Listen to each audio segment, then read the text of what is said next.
जब हमारे देश, हमारे क्षेत्र में भूकंप आता है तो इसकी चर्चा शुरू हो जाती है। लेकिन क्या आपको पता है कि पूरे ग्लोब पर रोज कहीं ना कहीं कुछ न कुछ हलचल होती रहती है। इस वीडियो में हम आपको बताएंगे कि पौराणिक युग से लेकर वैज्ञानिक युग तक लोग किस नज़रिए से भूकंप को देखते हैं और भूकंप क्या वाकई में नेचुरल है या अननेचुरल।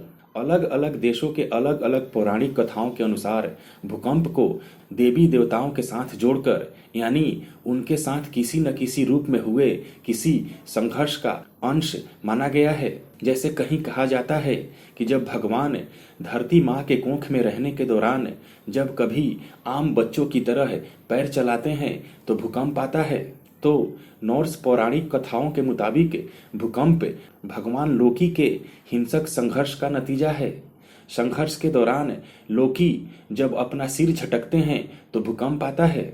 इसी तरह यूनानी पुराणों के मुताबिक समंदर का देवता पोजेडन भूकंप का देवता भी कहा जाता है। जब कभी वो गुस्सा होते हैं और अपना त्रिशूल जमीन पर पटकते हैं तो भूकंप आता है।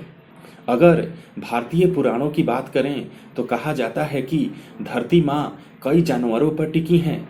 वराह अवतार के सींग पर, शेषनाग के फन पर, गाय के सींग पर या कोबरा के ऊपर खड़े कछुए पर संतुलन बनाकर खड़े हाथियों की पीठ पर।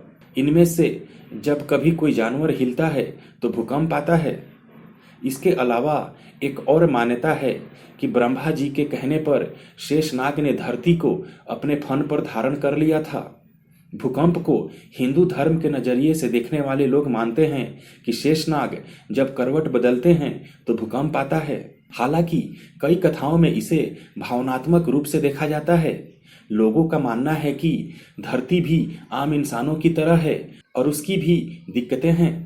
इसलिए जब कभी उसे बुखार आता है या वो ठंड से कांपती है तो भूकंप आता है। भूकंप के कारणों की व्याख्या इस तरह से करने वाले लोगों का मानना है कि धरती को ऐसी तकलीफ देने वाले इंसान ही हैं, यानी भूकंप मानव गतिविधियों के कारण आते हैं।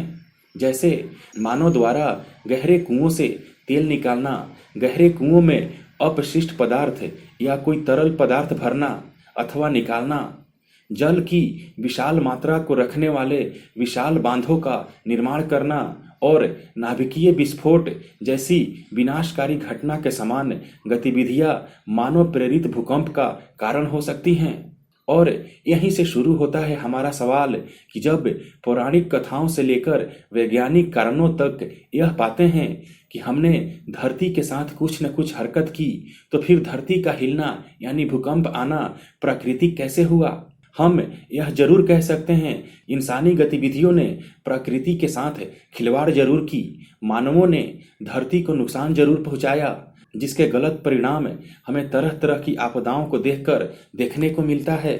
भूकंप नेचुरल है या अननेचुरल, इस सवाल को थोड़ा और मजबूती देने के लिए कुछ उदाहरण बताते हैं। साल 1967 में 6.3 की तीव्रता का भूकंप महाराष्ट्र के कोयना क्षेत्र में आया था, जिसने यहाँ पर काफी तबाही मचाई थी।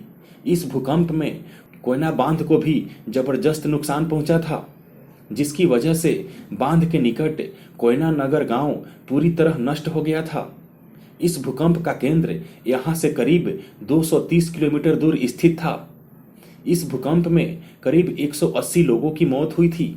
एक रिपोर्ट के अनुसार 2005 तक 5 या उससे ज्यादा के तीव्रता वाले कुल 19 भूकंप आ चुके हैं, जबकि बांध बनने से पहले इस इलाके को भूकंप से सुरक्षित माना जाता था। इसी तरह संयुक्त राष्ट्र अमेरिका के कोलोरेडो स्थित रॉकी माउंटेन पर डेनवेर क्षेत्र में तरल पदार्थ को गहरे कुओं में प्रवेश कराए जाने के कारण भूकंप तबाही मचा चुका है। वैज्ञानिकों का मानना है कि जिस इलाके में बड़े बांध होते हैं वहां पर इस तरह के भूकंप का खतरा अक्सर बना रहता है। विशेषज्ञ इसकी वजह है बांध में पानी भरने के बाद पानी के अत्यधिक दबाव के कारण जलाशय के नीचे की सतह में होने वाले बदलाव को मानते हैं। किसी बांध में पानी भरने की प्रक्रिया शुरू होती है, वैसे ही पानी के दबाव के समायोजन के लिए जलाशय के सतह में हलचल होती है। कई बार यह हलचल काफी तेज भी हो सकती है, जैसे जैसे जलाशय में पानी का दबाव बढ़ता है, भूगर्भीय हलचल की संभावना बढ़ने लगती है।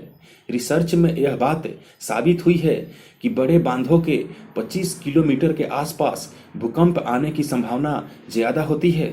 विज्ञान के मुताबिक आम सुविधाओं को बढ़ावा देने के लिए जिस क्षेत्र में धरती को नुकसान पहुंचाया जाता है या इसकी गतिविधियों को रोकने या छेड़ने की कोशिश की जाती है, वहां भूकंप को बढ़ावा मिलता है।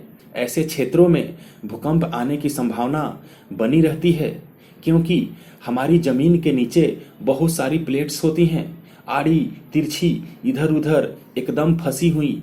एक हिली तो दूसरी भी हिलेगी, एक खींची तो कई और खींच जाएंगी, और जब ये ज्यादा हो जाता है तो ऊपर की जमीन हिल जाती है, जिसे भूकंप या भूचाल कहा जाता है।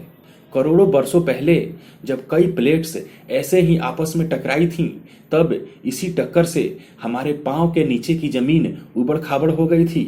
धरती ने कहीं पहाड़ तो कहीं समतल का रूप ले लिया था।